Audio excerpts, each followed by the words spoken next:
South India shopping మాల్లో blockbuster Ashadham #1 kilo sale.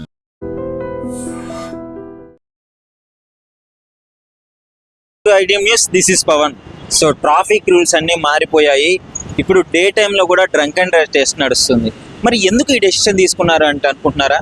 So traffic constable వాళ్ళు ఎంతో కష్టపడి వాళ్ళకి ఎంత చెప్పినా సరే హెల్మెట్లు ధరించండి, మందు తాగి డ్రైవ్ చేయకండి అని చెప్పేసి వాళ్ళకి ఎప్పటి నుంచో వాళ్ళకి అవేర్నెస్ కోసము, వాళ్ళ హెల్త్ కోసము, వాళ్ళ ఫ్యామిలీస్ కోసము ఎంత చెప్పినా కానీ ఎవరు వినట్లేదు. కానీ ఇప్పుడు రూల్స్ కొంచెం కష్టతరంగా మారిస్తే, కొంచెం స్ట్రిక్ట్ అయితే అప్పుడైనా మాట వింటారు అన్న ఉద్దేశంతోనే ఈ రూల్స్ పెట్టడం జరిగింది. ఇప్పుడు డే టైంలో కూడా డ్రంక్ అండ్ డ్రైవ్ చేస్తున్నారు. ఎవరైతే రెండోసారి పట్టుబడతారో వాళ్ళకి డెఫినెట్లీ ఇప్పుడు మీరు చూస్తున్నట్టు సిగ్నల్ పడగానే అందరినీ అలా నిలబెట్టేసి అందరికీ కొంచెం అవేర్నెస్ కలిగించి ఎవరు తాగకూడదు అనే ఉద్దేశంతో చేస్తున్నారు. మూడోసారి కనుక వచ్చిన మోతాదుని బట్టి, అదే ఆ డ్రంక్ అండ్ డ్రైవ్ టెస్ట్ చేసే ఆ మిషన్ ఉంటుంది కదా, సో ఆ మిషన్లో ఇంకెక్కువ మోతాదు వచ్చినట్లయితే డెఫినెట్లీ జైలు శిక్ష అయితే తప్పదు. ఎందుకంటే ఈ మధ్య కాలంలో చాలా యాక్సిడెంట్లు చూస్తున్నాం మనం. తాగి ఇష్టం వచ్చినట్లు రోడ్ల మీద బండ్లు నడపడాలు, వాళ్ళ వల్ల తాగిపోయిన వాళ్ళ వల్ల అమాయకులు కూడా చాలా మంది బలైపోయిన సంఘటనలు మనం క్లియర్గా చూస్తున్నాము. సో అది దృష్టిలో పెట్టుకొనే మన ట్రాఫిక్ పోలీస్ వాళ్ళు అయితే మంచి డెసిషన్ తీసుకోవడం జరిగింది. దీనికి అందరూ సమర్థించడం కూడా జరుగుతుంది. సిటిజన్స్ అందరూ ఈ విధంగా చేయడం వల్ల వాళ్ళు ఎంతో కొంత మారే అవకాశం ఉంది అని చెప్తున్నారు. ఇంకా ఏంటి అంటే వాళ్ళతో సామాజిక పనులు, ఉపయోగకరమైన పనులు చేయించడం. ఇప్పుడు ఫస్ట్ టైం దొరికిన వాళ్ళకి పనిష్మెంట్ ఇచ్చి అలాగే చలానా వేసి పంపించే అవకాశం అయితే ఉంది. సెకండ్ టైం దొరికిన వాళ్ళకి డెఫినెట్లీ జైలు శిక్ష తప్పదు అని అంటున్నారు. అదేవిధంగా వాళ్ళని బోర్డులు పట్టుకొని ఇక్కడ జంక్షన్లో నిలబెట్టి వాళ్ళు తాగకూడదు అని చెప్పేసి మాలాగా మీరు అవ్వకూడదు అనే ఉద్దేశంతో వాళ్ళని ఇక్కడ నిలబెట్టే అవకాశం ఉంది. అంటే మీరు క్లియర్గా చూస్తున్నారు కదా, విజువల్స్ అయితే ఉన్నాయి, మీరు క్లియర్గా చూడండి. ఇదే విధంగా తాగిన ప్రతిసారి సెకండ్ టైం దొరికినట్లయితే ఇంకా మిమ్మల్ని దేవుడు కూడా కాపాడాడు అని చెప్పుకోవాలి. ఎందుకంటే డే టైంలో ఇష్టం వచ్చినట్లు తాగి డ్రైవ్ చేయడం వల్ల వాళ్ళ అమాయకులు కూడా బలైపోయే అవకాశం ఉంది. పోలీస్ మిత్రుల వారు ఇప్పటి నుంచి కాదు, హెల్మెట్లు ధరించండి, తాగి డ్రైవ్ చేయకండి అని వాళ్ళంతా కష్టపడి ఎండలో, ఈ టైంలో కూడా మీటి ఎండలో కూడా ఎంత కష్టపడి వాళ్ళు పని చేస్తూ ఉంటే వీళ్ళు మాత్రం ఇష్టం వచ్చినట్లు బార్లకు వెళ్ళి, వైన్స్కి వెళ్ళి తాగేసి ఈ విధంగా డ్రైవ్ చేయడం జరుగుతుంది. ఇప్పుడు చూస్తున్నారు కదా, ఇప్పుడే జస్ట్ నా కళ్ళ ముందే ఒక ఆటోను కూడా పట్టుకోవడం జరిగింది. 90 వచ్చింది ఆయనకి రీడింగ్. తాగి ఈ విధంగా చేయడము ఎంతవరకు కరెక్ట్ అని మీరేమనుకుంటున్నారు? ఈ విధంగా తాగి అంత లోడ్ వేసుకొని ఇప్పుడు ఒకసారి చూడండి, మీరు ముందుకు రండి. ఈ తాగేసి ఇలాంటి లోడ్లు వేసుకొని పోతున్నారు.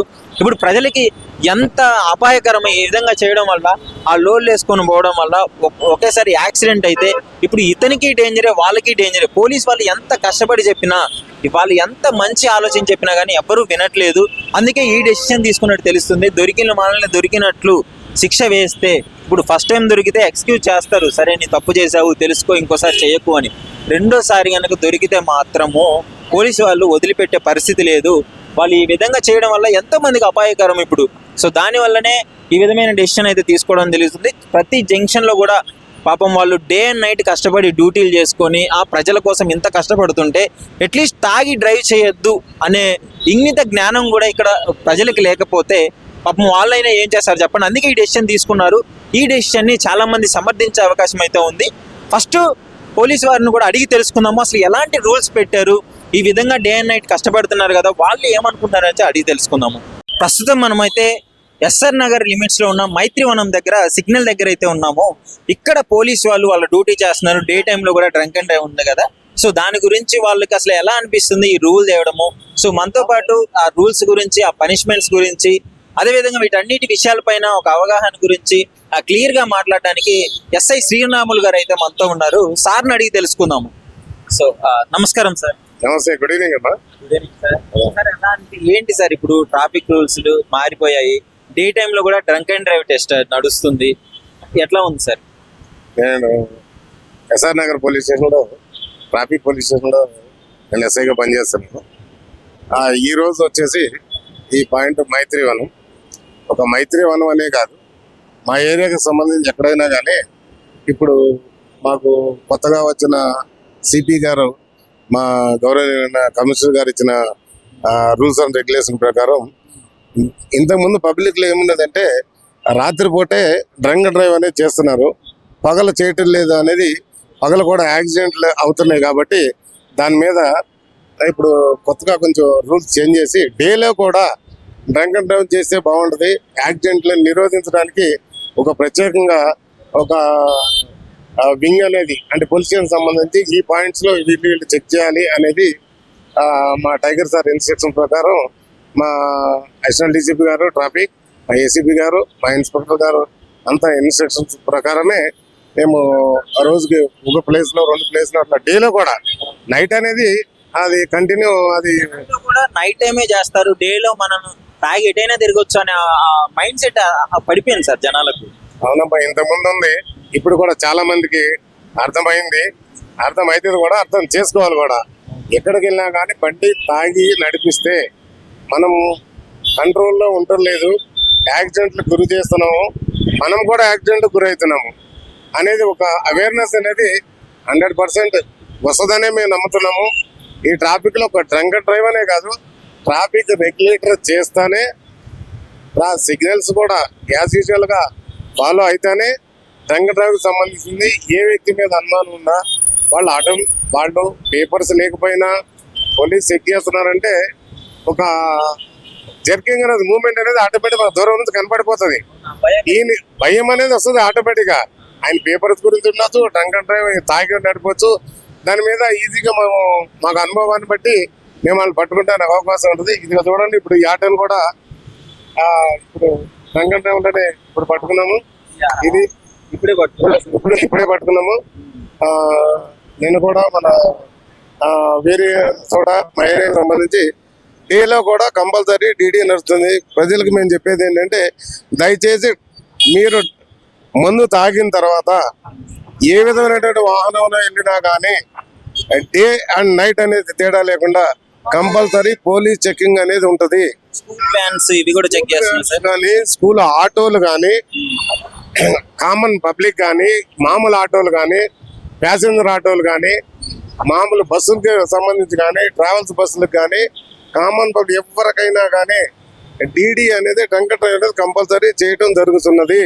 దాని మీద దయచేసి పబ్లిక్ మేము చెప్పేది ఏంటంటే కూడా, మేము కేసులు వేయటం, తీసుకెళ్ళటం, బుక్ చేయడం అనేది కాకుండా మీరు కూడా తెలుసుకుని మేము ఇట్లా తాగి బండ్లు నడపకూడదు, మనకేమన్నా కావచ్చు, వేరే వాళ్ళకు కూడా ఏమన్నా కావచ్చు మన వల్ల అనేది ఒక అవేర్నెస్, ఒక జాగ్రత్త పరంగా ఉండి, మీకేదైనా అలవాటు ఉంది మీ పర్సనల్ అంటే లోపల చేసుకోవాలి, కానీ రోడ్డు మీదకి వచ్చి ఈ విధంగా చేసే మాత్రం కంపల్సరీ డ్రంక్ అండ్ డ్రైవ్ లో చెకింగ్లు అవుతాయి, పట్టుకుంటాం, వాళ్ళకి కేసులు కంపల్సరీ అవుతాయి. కాబట్టి అలాంటి పనులు చేసి ఎవరు కూడా వెళ్ళొద్దు. ముఖ్యంగా ఏంటంటే ట్రిపుల్ డ్రైవింగ్ అనేది మాత్రం ఎట్టి పరిస్థితుల్లో కూడా వెళ్ళకూడదు. పోలీసులు చూడగానే భయపడతాం, పక్కకి వెళ్తాం, మళ్ళీ వాళ్ళ కింద చాలా జరుగుతున్నాయి ఇటువంటి. కాబట్టి పబ్లిక్ అందరూ కూడా మా యొక్క విజ్ఞప్తిని మీరు అర్థం చేసుకుని, మాకు ఎక్కువ శ్రమ అనేది అని కాదు, మీరు అడుగుతున్నారు ఎక్కువ శ్రమ అవుతుంది కదా మీకు. మీరు ట్రాఫిక్ చూసుకోవాలి, దాని ఫ్లో కంట్రోల్ చేసుకోవాలి, ట్రిపుల్ రైడ్ ఇవన్నీ రాంగ్ రూట్ ఇవన్నీ చూసుకోవాలి. అదే విధంగా మళ్ళీ వీటిని కూడా కంట్రోల్ చేయాలి, డ్రంక్ అండ్ డ్రైవ్ టెస్ట్ కూడా చేయాలి. ఇవంతా ఎలా సార్ కొంచెం బటన్ అవున్నట్టు అనిపిస్తుంది. బటన్ అయినా కానీ తప్పదు. పబ్లిక్ సేఫ్ గా వాళ్ళు బయలుదేరిన ప్లేస్ నుంచి మళ్ళీ తిరిగి వాళ్ళ గమ్యస్థానం చేసేంత వరకు, వాళ్ళని మేము తిరిగి వాళ్ళ ఇంటికి పంపేంత వరకే మా డ్యూటీ ఎక్కువ తక్కువ కొంచెం టైమింగ్ అనేది కూడా కొంచెం, ఒకవేళ రెస్ట్ కొంచెం తక్కువ దొరికినా ఎక్కువ దొరికినా కానీ డ్యూటీలో భాగంగా ఒక నమ్మకంగా ఒక డ్యూటీ చేస్తున్నాం. కాబట్టి దానికి సంబంధించి ఎట్టి పరిస్థితుల్లోనూ మేము బరువు అనుకోకుండా బాధ్యతగానే పబ్లిక్ సేవ చేయాలనే ఉద్దేశంతో ఈ యొక్క డ్రంక్ అండ్ డ్రైవ్లు కానీ, ట్రాఫిక్ రెగ్యులేషన్ కానీ చేయటం కానీ చేస్తాము. దాంట్లో కూడా ఎలాంటి ఎవరు కూడా వేరే విధంగా అనుకోవద్దు, వీళ్ళు పట్టుకున్నారు కేసు వేస్తున్నారని. దయచేసి అందరూ కూడా ప్రజలకు అందరూ కూడా విజ్ఞప్తి ఏంటంటే, ఈ ఐడ్రీమ్ ఛానల్ ద్వారా మేము తెలిపేది ఏంటంటే, దయచేసి ఎవరు కూడా తాగి మాత్రం బండ్లు నడపవద్దు. ముఖ్యంగా triple driving, even school buses కానీ, ఆటోలు కానీ, కామన్ పబ్లిక్ ఎవరైనా కానీ ఇలా చేస్తే మాత్రం తప్పకుండా పోలీసు వారు చెక్ చేసి మీ మీద చర్యలు తీసుకుంటారని మా సుపీరియర్ ఆఫీస్ ఇన్స్ట్రక్షన్ ప్రకారం ఐడ్రీమ్ ఛానల్ ద్వారాగా తెలియజేస్తున్నాము. Thank you. సో అయితే అసలు దొరికితే పనిష్మెంట్స్ ఎలా ఉంటాయి? ఫస్ట్ టైం దొరికితే ఎలా ఉంటుంది? సెకండ్ టైం కూడా ఫస్ట్ టైం మందలించి వదిలేసిన తర్వాత కూడా సెకండ్ టైం దొరికితే ఏ విధంగా ఉంటుంది, సిగ్నల్ క్రాస్ చేస్తే ఎలా ఉంటుంది, వీటన్నిటి గురించి పనిష్మెంట్స్ గురించి కూడా అడిగి తెలుసుకుందాం సార్. సార్ చెప్పండి సార్, పనిష్మెంట్స్ ఏ విధంగా ఉన్నాయి సార్? పనిష్మెంట్స్ అంటే ఫస్ట్ టైం తెలుసో తెలియకో ఏదో తాగామని చెప్తారు, ఇక వాళ్ళు ఏదో ఒకటి చెప్తూ ఉంటారు అంటూ. కాకపోతే ఫస్ట్ టైం అంటే మాత్రం చలానాలు వేస్తారు. చలాన్ ప్రకారం వాళ్ళు కట్టుకుని 3,500 కానీ ఎంత కట్టుకుని ఒకసారి వెళ్ళే ఛాన్సెస్ ఉంటుంది. అదే సెకండ్ టైం థర్డ్ టైం అయితే మాత్రం కంపల్సరీ మేజిస్ట్రేట్ గారు ఇచ్చిన ఆర్డర్స్ ప్రకారం రిమాండ్ అనేది ఉంటుంది. దానిలో ఏం కూడా ములాదే అయితే ఏముండదు. కాబట్టి ఎవరు కూడా ఛాన్స్ తాగి వెళ్ళిపోదాము, పోలీసు వాళ్ళు దొరకకుండా వెళ్ళిపోదాము అంటే కూడా అదే విధంగా కూడా పక్క జరిగిపోయి రఫ్లో వెళ్ళిపోయి దేనికో కొట్టి ఎవరినో కొట్టి మేము ఆపితే కూడా మాకు కూడా యాక్సిడెంట్ చేసిన కేసులు కూడా చాలా ఉన్నాయి. అట్లా మా వాళ్ళు కూడా చనిపోయిన కేసులు కూడా చాలా ఉన్నాయి. కాబట్టి తాగితే పక్క ఫస్ట్ టైం చాలానే ఉంటుంది, సెకండ్ థర్డ్ తర్వాత ఎన్నిసార్లు అయినా కానీ కంపల్సరీ రిమాండ్ చేయలేనిది ఉంటుంది. ఇది అందరికీ తెలిసిన విషయమే. కొత్తగా తెలియని వాళ్ళు కూడా దీని మీద ఒక అవగాహన తెచ్చుకుని దయచేసి ఎట్టి పరిస్థితుల్లో కూడా తాగి బండ్లు నడపొద్దు అనేది మా పోలీసు వారి మీద చెప్తాయి.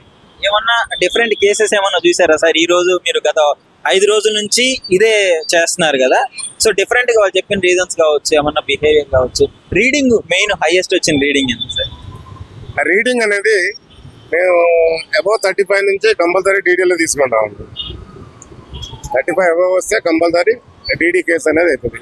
35 లోపు అయితే తాగిది ఏ తాగినా కానీ 40, 50, 60, 70, 100, 200 అట్లా అబౌవ్ వస్తుంది. 35 అంటే 36 నుంచి స్టార్ట్ అవుతుంది. 36 రీడింగ్ నుంచి మాత్రం ఏమన్నా వచ్చిందా సార్? ఎక్కువ రీడింగ్ ఏమన్నా మీకు గుర్తుండి? ఇప్పుడైతే 90 వచ్చింది ఈ ఆటోకి. ఇప్పుడు 90 వచ్చింది, నిన్న 114 వచ్చింది, 114 వచ్చింది, మొన్న 152 వచ్చింది. దానికి ఎవరైనా కానీ డీడీలు తర్వాత ఎంత రీడింగ్ అయినా కానీ పనిష్మెంటే. చాలానే జైలే. ఫస్ట్ టైం మాత్రమే ఫస్ట్ ప్రిఫరెన్స్ ఇస్తారు. అది కూడా కౌన్సిలింగ్ ఇచ్చి అక్కడ మేజిస్ట్రేట్ గారు కూడా వీళ్ళు కౌన్సిలింగ్ వెళ్ళాలి, స్లిప్ తీసుకోవాలి. కౌన్సిలింగ్ సెంటర్లో కూడా కౌన్సిలింగ్ ఇస్తారు. వాళ్ళ పేరెంట్స్ని తీసుకెళ్ళాలి. కౌన్సిలింగ్ స్లిప్ మీద వాళ్ళకి మళ్ళీ స్టాంప్ వేసుకొని వచ్చి మళ్ళీ కన్సల్ట్ పోలీస్ స్టేషన్కి రావాలి. వాళ్ళ కౌన్సిలింగ్లోనే చాలా మంది అట్లా మారిన వాళ్ళు ఉన్నారు. మారలేదని కాదు, మారిన వాళ్ళు కూడా చాలా మంది ఉన్నారు. మారతారని మేము ఆశిస్తున్నాము. ఈ అవేర్నెస్ పెట్టిన దానికి కూడా ఇంతకుముందు ఎప్పుడు డేలో లేదు కాబట్టి మా సిపి సార్ గారు ప్రత్యేకంగా ధన్యవాదాలు తెలుపుతున్నామండి. మేము మాకు కొంచెం లేట్ అయినా పర్లేదు, కొంచెం హార్డ్ అయినా పర్లేదు, ఇట్లాంటి అవేర్నెస్ పబ్లిక్ లో రావాలి, జాగ్రత్త పడతారనేది మా సార్ పెద్దగా ఐపీఎస్ ఆఫీసర్ సార్ అంటే పెద్దగా ఆలోచించి ఈ నిర్ణయం తీసుకుని ఉంటారు కదా. కాబట్టి మా సిపి సార్కి చెప్పినట్టుగా సుపీరియర్ ఆఫీసర్ ఎవరైనా ఇన్స్ట్రక్షన్ ప్రకారం 100% ఎంత టైం రిస్క్ అనుకోకుండా కూడా మేము డ్యూటీ చేయడానికి రెడీగా ఉన్నామని తెలియజేస్తాం. ఈ మధ్య రోజుల్లో మైనర్లు ఎక్కువగా బండి తోలడం చూస్తున్నాం సార్ మనం. అంటే వాళ్ళకి ఏజ్ ఉండదు, ఏముండదు, అట్లీస్ట్ కాళ్ళు కూడా చక్కగా అందవు, కానీ ఒకదాని మీద బ్యాలెన్స్ చేసుకుంటూ రఫ్ వెళ్ళిపోతుంటారు. సో అలాంటి వాళ్ళకి ఎలాంటి పనిష్మెంట్స్ ఉంటాయి ఒకసారి మీ ద్వారా? మైనర్ డ్రైవింగ్ అనేది అవి కూడా కేసులు ఇస్తున్నాం. మైనర్ డ్రైవింగ్ చేస్తున్నాం, రాంగ్ సైడ్స్ కూడా కేసెస్ నడుస్తున్నాయి, వెంకటా నడుస్తున్నాయి. ప్రత్యేకంగా మీరు అడిగిన క్వశ్చన్ దాన్ని బట్టి మైనర్ డ్రైవింగ్ సంబంధించి మేజర్ కాకుండా మైనర్గా ఎవరైనా ఉన్నా కానీ, ఎవరు తీసుకున్నా కానీ, బండి నడిపినా కానీ వాళ్ళ ఫాదర్, మదర్, బ్రదర్ ఎవరైనా వాళ్ళు తీసుకుని వెళ్ళి కౌన్సిలింగ్ ఇస్తారు కంపల్సరీ. ఇలాంటివి జరగకూడదు. జరిగితే కూడా ఈ చిన్న వయసు ఉన్న పిల్లల్ని ఈ ఏజ్లో ఏదైనా యాక్సిడెంట్లకు గురై పోగొట్టుకుంటే మాత్రం వాళ్ళకి లైఫ్ లాంగ్ బాధపడాల్సి వస్తుంది అనే ఉద్దేశంతో వాళ్ళకి మంచిగా కౌన్సిలింగ్ సెంటర్స్ ఉంది. మన గోషామాల్ ఉంది, బేగంపేట ఉంది, అక్కడ కౌన్సిలింగ్ ఇస్తారు. వాళ్ళకు కూడా పేరెంట్స్ ద్వారా కూడా మంచి కౌన్సిలింగ్ ఇచ్చి చెప్తారు. అలాంటివి కూడా బండ్లు సీజ్ చేసి తర్వాత వాళ్ళకి ఇచ్చిన తర్వాత కోర్టులో పెడతాం. వాళ్ళకి కొంచెం వాళ్ళకి పనిష్మెంట్ అనేది మైనర్స్ కాబట్టి వాళ్ళకి పనిష్మెంట్లు అనేది ఏముండదు. వాళ్ళకి కొంచెం పేరెంట్స్కి అవేర్నెస్ వచ్చేటట్టుగా వాళ్ళకి స్కూల్లో విద్యైతే టీచర్స్ ఎట్లా బోధిస్తారో అట్లా కౌన్సిలింగ్ ఇచ్చి ఇట్లా చెయ్యొద్దు, మీ పిల్లలకు బండ్లు ఇవ్వద్దు. బండ్లు ఇస్తే కూడా పిల్లలదే తప్పు కాదని కదమ్మా, దీంట్లో పిల్లలకి ఇచ్చిన తల్లిదండ్రులు కూడా తప్పే. రూల్స్ ప్రకారం అయితే బాబు నడిపించాడు, పాప నడిపించింది, వాళ్ళకి ఇచ్చారు తల్లిదండ్రులు కదా, వాళ్ళది కూడా తప్పే. కాబట్టి అలాంటివి జరగకూడదని చెప్పి తల్లిదండ్రులు కూడా కౌన్సిలింగ్ ఇవ్వడం కూడా జరుగుతుంది, వాళ్ళు కోర్టు వరకు తీసుకెళ్ళడం జరుగుతుంది. ఆ తర్వాత ఇట్లా మారుతారు అనే ఉద్దేశం అనేది మాకు మనస్ఫూర్తిగా మేము నమ్ముతున్నాము. కాబట్టి డేలో కూడా డ్రంక్ డ్రైవ్ అనేది కూడా యాజ్ యూజువల్గా ఒక గంట ఎక్కువైనా తక్కువైనా శ్రమ అయినా కానీ శ్రమ అనుకోకుండా బాధ్యతగా ఇంకా ఎక్కువ బాధ్యతగానే పనిచేస్తామని చెప్పని మా పోలీస్ డిపార్ట్మెంట్ నుంచి ప్రత్యేకంగా ట్రాఫిక్ వింగ్ నుంచి మా సిపి సార్ ద్వారాగా, మా టైగర్ సార్ ద్వారా, మా డీసీ సారు, ఏసీ సార్ ద్వారా కూడా అందరికి ధన్యవాదాలు తెలియజేస్తూ ఇంకా ఎక్కువే కష్టపడి మా సార్ చెప్పిన దానికన్నా ఇంకెక్కువ కష్టపడి బాధ్యతతోటి ఒక పబ్లిక్లో అవేర్నెస్ తీసుకొచ్చే విధంగా మేము పనిచేస్తామని చెప్పని దీనిలో ఎలాంటి కూడా ఏదో అనేటువంటి లోటుపాట్లు ఉండవని చెప్పని తెలియజేసుకున్నాము. Thank you very much. So చూస్తున్నారు కదా, వీళ్ళ విధులు ఎంత కష్టమైనా పర్లేదు కానీ మేము బాధ్యత అనుకునే చేసుకుంటాం కానీ మాకు శ్రమ అనుకుని ఎప్పుడు చేసుకోము.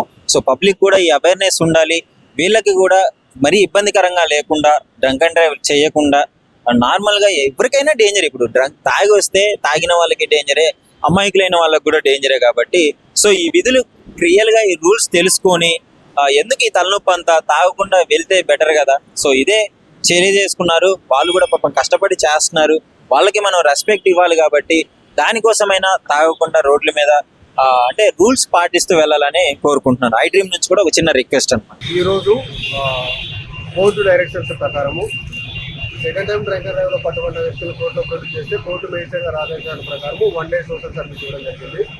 సోషల్ సర్వీస్లో భాగంగా వీళ్ళు ప్లకార్డ్స్ పట్టుకొని ఈ ప్లేస్లో మైక్రోన్ జంక్షన్లో మార్నింగ్ 10 to 5 వరకు ప్లకార్డ్స్ ప్రదర్శిస్తూ మిగిలిన వాళ్ళ సొసైటీని, కమ్యూనిటీని అందరినీ సెన్సిటైజ్ చేసే విధంగా, అవేర్నెస్ చేసే విధంగా వీళ్ళు ప్లకార్డ్స్ పెట్టుకుని మిగిలిన వాళ్ళు కూడా ఈ విధంగా డీడీ కరెక్ట్ కాకుండా ఉన్న కొరకు సర్వీస్ చేస్తూ ఉన్నారు.